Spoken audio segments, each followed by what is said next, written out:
आगे क्लास, आज का टॉपिक है हमारा डेमोग्राफिक प्रोफाइल। क्या है? Demographic profile. डेमोग्राफिक प्रोफाइल का मतलब होता है कंडीशन किसकी? पॉपुलेशन की।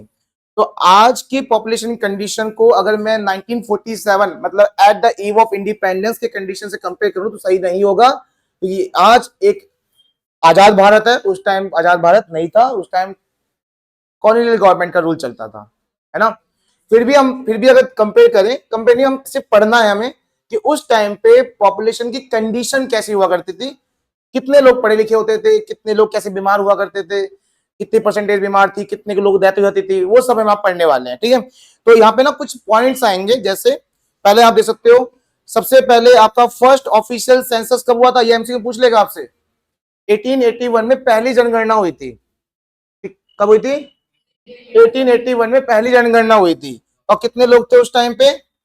23 करोड़ 87 लाख। कितने थे? जनगणना मतलब काउंटिंग ऑफ पॉपुलेशन। सरकार के बंदे आते हैं और आप काउंटिंग करते हैं हर घर में जाके। ठीक है, देखो इधर 1881 में कितनी पॉपुलेशन थी? 23.87। ये भी आगे पढ़ो। फिर 10 साल बाद काउंटिंग हुई होगी, फिर 10 साल बाद दोबारा हुई। कौन सी वाली? 1901 में। ठीक है, हर 10 साल में एक बार होती है काउंटिंग। 1901 में जब काउंटिंग हुई तो पॉपुलेशन कितनी हो गई? 23.83। मतलब पहले से आप हजम नहीं कर पा रहे, क्योंकि आपने ऐसी दुनिया देखी ही नहीं।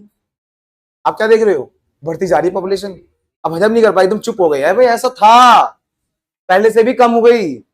और सुनो, 1911 में 10 साल बाद दोबारा काउंटिंग हुई तो कितना हो गया? 25.21, मतलब बढ़ गई। फिर 10 साल बाद जब दोबारा काउंटिंग हुई 1921 में तो क्या हो गया? कम हो गया, 25 पॉइंट। और पता है इस 1921 को एक नाम दिया गया, पढ़ लो, आ जाता है एग्जाम में। क्या? 1921 the year of great divided. क्यों? क्योंकि इस साल के बाद कभी पॉपुलेशन गिरी ही नहीं। बस यही वो साल था जब इसी साल से पॉपुलेशन बढ़ती ही जा रही है, बढ़ती ही जा रही है, बढ़ती जा रही है। तो इसको ना क्या नाम दे दिया गया? क्योंकि इससे पहले घटती भी थी, मतलब ग्राफ कैसा था? ऊपर नीचे ऊपर नीचे ऊपर नीचे। लेकिन 1921 के बाद ग्राफ ऊपर ही चलता गया, इसलिए इसको एक नाम दे दिया गया। क्या? The year of great divided. अब मैं आपको एक चीज बताता हूँ, एग्जाम में एक चीज आई थी कि बताओ सेकंड स्टेज कब था पॉपुलेशन डेमोग्राफिक कंडीशन का? सेकंड स्टेज भी कहा जाता है इसको। 1921 को सेकंड स्टेज कहा जाता है। और फर्स्ट स्टेज कब था? 1881। क्योंकि 1881 में स्टार्ट हुआ था हमारा जो फर्स्ट स्टेज। कब से स्टार्ट हुआ है? 1881 में। और सेकंड स्टेज कब है? 1921 में। थर्ड स्टेज कहाँ है ही नहीं। थर्ड स्टेज है ही नहीं, क्योंकि सेकंड स्टेज को ये डिफाइन किया गया कि इसके बाद कभी भी पॉपुलेशन गिरी ही नहीं, और अगर कभी गिर गई तो उसको बोला जाएगा थर्ड स्टेज। तो आज तक थर्ड स्टेज है ही नहीं। तो दो ही स्टेज हैं, पहला जब शुरुआत हुआ था, दूसरा जब पॉपुलेशन बढ़ती चली गई जिस साल से। ठीक है, तो इन दोनों ईयर को स्टेज 1 और स्टेज 2 कहा जाता है।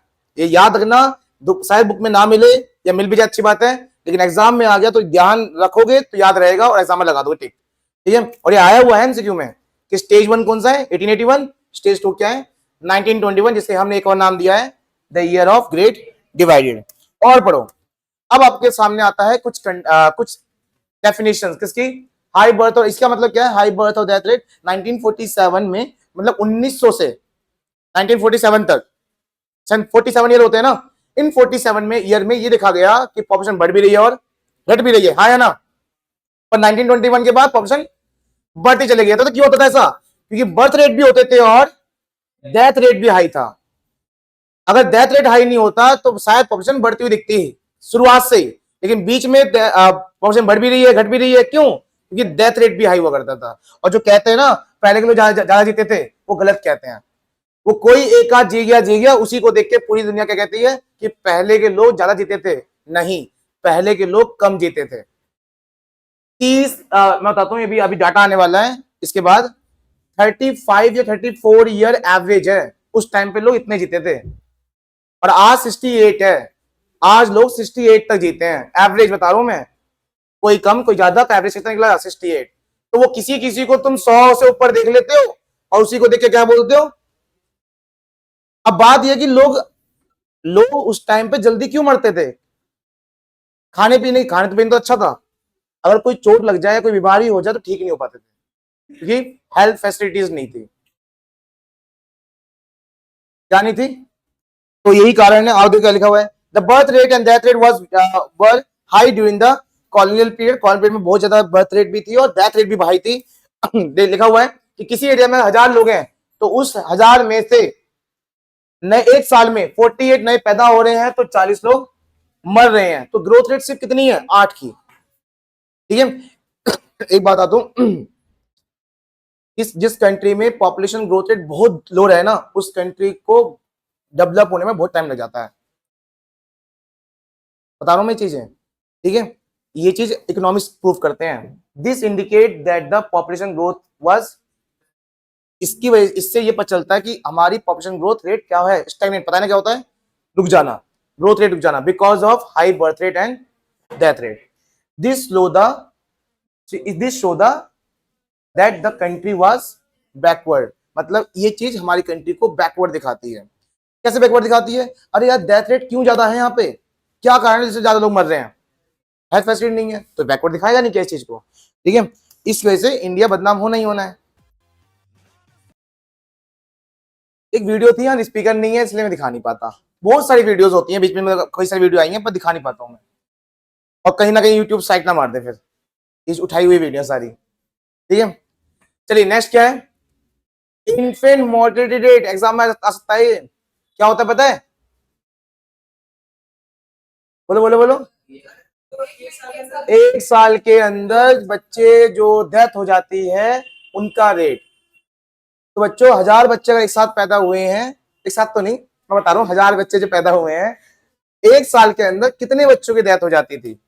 अब देखना यहाँ पर डाटा क्या लिखा है, क्या लिखा है उधर? 218 लिखा है ना यहाँ पे। 218 बच्चों की डेथ हो जाती थी 1000 में से। अब बोलो कि ज्यादा जीते थे लोग? नहीं ना। और आज कितने हैं? बस बस कह रहा हूँ भाई, अरे यार इंसानियत नहीं है मेरे अंदर। बस कह रहा हूँ, मतलब ज्यादा मरने चाहिए थे क्या? 34 की डेथ होती है आज के टाइम। अफसोस है मुझे कि 34 भी क्यों मर जाते हैं। ठीक है, हंसना नहीं चाहिए यार चीजों पे यार। मैं बता इसे ऐसे रहा हूँ हंसते, है ना। कॉमेडियन हो गया वो जतड़ा वाला। सीरियस टॉपिक है, वो अच्छे समझो, किसी के मरने जीने के सवाल है। तो इन्फेंट मॉडरेट क्या होता है? ये वो रेट है जहां पे the death rate of children below the age of 1 year. तो यहाँ पे आप देख पा रहे होंगे कि डाटा क्या है हमारे पास। 218 बच्चों की डेथ हो जाती थी उस टाइम पे। इसके पीछे वही कारण है, बिकॉज ऑफ हेल्थ फैसिलिटीज। ठीक है, हेल्थ फैसिलिटीज की वजह से। और आप डीपली इसको समझ अपने आप पाओ कि कैसे होता था, अपने आप समझो, दिमाग लगाओ, बाद में लगाना, पहले यहां पढ़ लो। लाइफ एक्सपेक्टेंसी, अनुमान, जीवन का अनुमान कितना साल का है, कितना लोग एक्सपेक्ट कर रहे हैं कितना जी जाएंगे। तो क्या लगता है उस टाइम कितने थे? सिर्फ 32 साल तक एवरेज है ये नहीं हर कोई 32 पे आ गया। एवरेज मतलब समझ रहे हो, कोई ज्यादा और कोई 218 बच्चे किसमें एक साल भी नहीं हो पाए। तो इन सबका कैलकुलेशन हुआ और कितना निकला? बस 32 साल। और आज 68 साल है वो। तो अब मत बोलना ज्यादा जीते थे लोग, है ना। वो एक आध अम्मा देख ली कहीं पे आपने, अम्मा ही देखी होगी, बाबा तो नहीं दिखते। बाबा पहले भाई पता नहीं क्यों यार, ज्यादातर घरों में बाबा पहले निकल जाते हैं, अम्मा रह जाती है। नहीं अब एक बार सोच के देखो यार, कैसे मतलब, है ना। ज्यादातर घरों में ऐसा होता है यार, अम्मा पहले निकल जाती है, वो बाबा पहले निकल जाते हैं। ज्यादातर सब में नहीं, सब में नहीं होता है। यार हम कितना मजाक उड़ा रहे हैं ना डेथ की चीजों पर।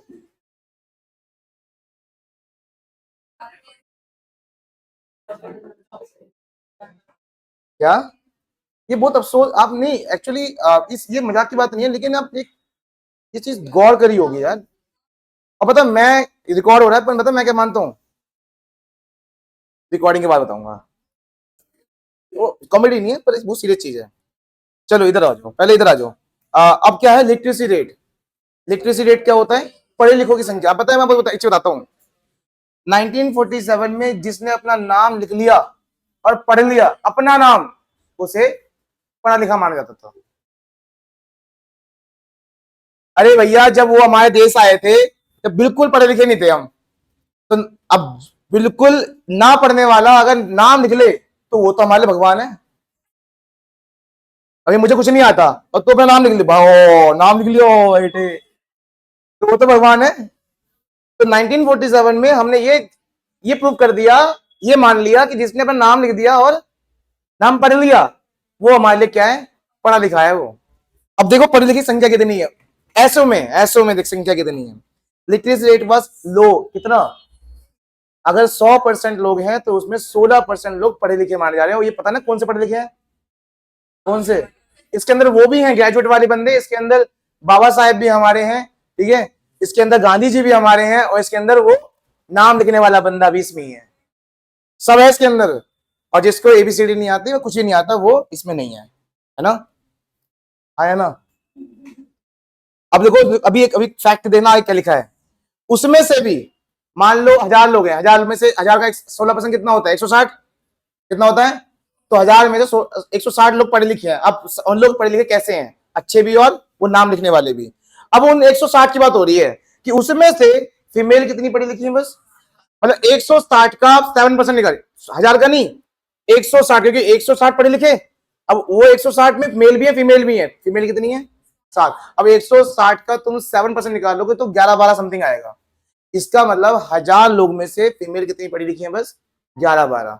और इसके पीछे ये बहुत सीरियस चीज है, इसके पीछे कहीं ना कहीं हमारा सामाजिक बेकार था, वीमेन को पढ़ने लिखने भेजा ही नहीं बाहर, है ना। 16 साल की उम्र में शादी कर दी। और आज भाई मैं कह रहा हूं आज की लड़कियां, आप नहीं हो ऐसा, 17 साल की उम्र में सोच भी नहीं है शादी करा दे हमारी, पढ़ा तो हमसे जाना है, शादी करा दे, मेरे पिया ले जाएंगे मुझे। मतलब हमने इतना टेक्नोलॉजी आगे बढ़ाया ताकि तुम लोग के लिए कि नहीं तुम्हारी शादी हम रुकवाएंगे और तुम पढ़ो, पर नहीं। 9th में आते ये ले पिया को मैसेज जा रहा है, यार इतना कुछ तुम्हारे लिए किया गया इतिहास में और तुम भाई साहब पिया को मैसेज कर रहे हो 9th क्लास में, बताइए कोई सही चीज है। लड़के तो थे ही खचरे पहले से, लड़के को तो सम्मान दिया गया, लड़कियां भी खचरापंथी में आ गई। भाई साहब ये दोबारा जब सुनोगे ना, ये लीन लगा सुनना सर जरूर, ठीक है। चलो ओपन सुन लेना क्या जा रहा है, सब सही तो बोल रहा हूं मैं। अब क्या लिखा देखो, अब ये रिफ्लेक्ट कर रहा है क्या चीज, सोशल एंड इकोनॉमिक बैकवर्डनेस। साफ साफ पता चल रहा है कि कहां 1000 में से सिर्फ 160 पढ़े लिखे और उस 160 में भी 11-12 सिर्फ फीमेल पढ़ी लिखी। तो ये बहुत और पढ़ी लिखी पता ना कैसी, नाम लिखने वाली, बस नाम पढ़ने वाली, ठीक है। चलिए खत्म, आपका डेमोग्राफी प्रोफाइल भी फिनिश हो गया।